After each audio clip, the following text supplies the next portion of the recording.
सोच, जिसने एक दिन कभी ठंड में नहीं गुजारा हो, एक दिन सैनिक के रूप में नहीं गुजारा हो, वो सैनिक का अपमान करते हैं। अब मैं इनकी जो नजदीकियां हैं चीनियों के साथ, वो आपको क्या बताऊं। आप सोचो, इनका जो राजीव गांधी फाउंडेशन है, और ये बात मैं इसलिए बोल रहा हूं जब आप कोई कांग्रेसी मिले तो उसको बताना कि राजीव गांधी फाउंडेशन आपका तो नहीं है, मेरा भी नहीं है, मानते हो ना। राजीव गांधी फाउंडेशन किसका है आप जानते हो ना। राजीव गांधी फाउंडेशन को चाइना की कम्युनिस्ट पार्टी ने 1,35,00,000 रुपए डोनेशन दिए। इन्होंने क्यों लिए? इन्होंने स्वीकार कर लिए 1,35,00,000 का डोनेशन।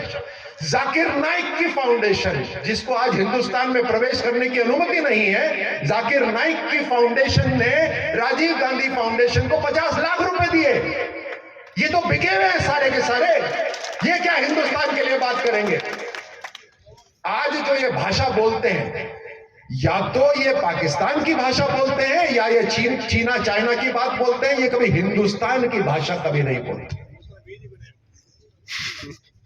जब इन्होंने पैसे लिए हुए हैं तो फिर नमक भी इन्होंने उन्हीं का खाया हुआ है।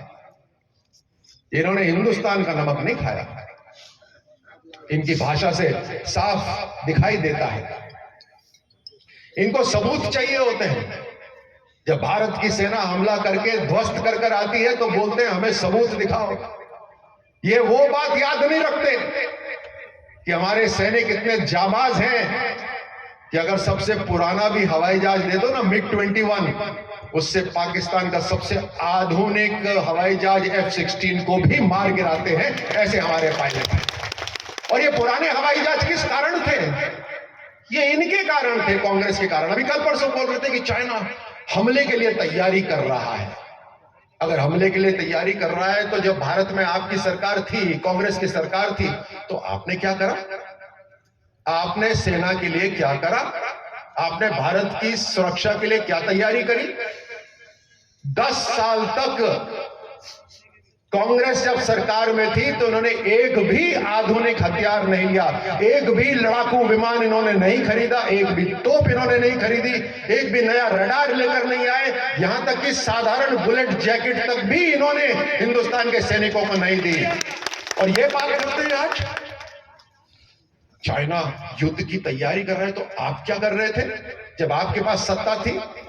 आपने सेना को आधुनिक हथियार नहीं दिए तो क्या हुआ? मोदी सरकार आते ही 2014 से लड़ाकू विमान भी आ गए, तोप भी आ गई, रडार भी आ गए, बुलेट प्रूफ जैकेट भी आ गई। और यही नहीं, हमने बॉर्डर के ऊपर जो इंफ्रास्ट्रक्चर है, आपको मैं आधे मिनट में बताऊं तो चाइना की तरफ पठार है। तिब्बत पे कब्जा कर लिया था, और तिब्बत भी, चाइना का बॉर्डर तो पहले हिंदुस्तान के साथ लगता ही नहीं था।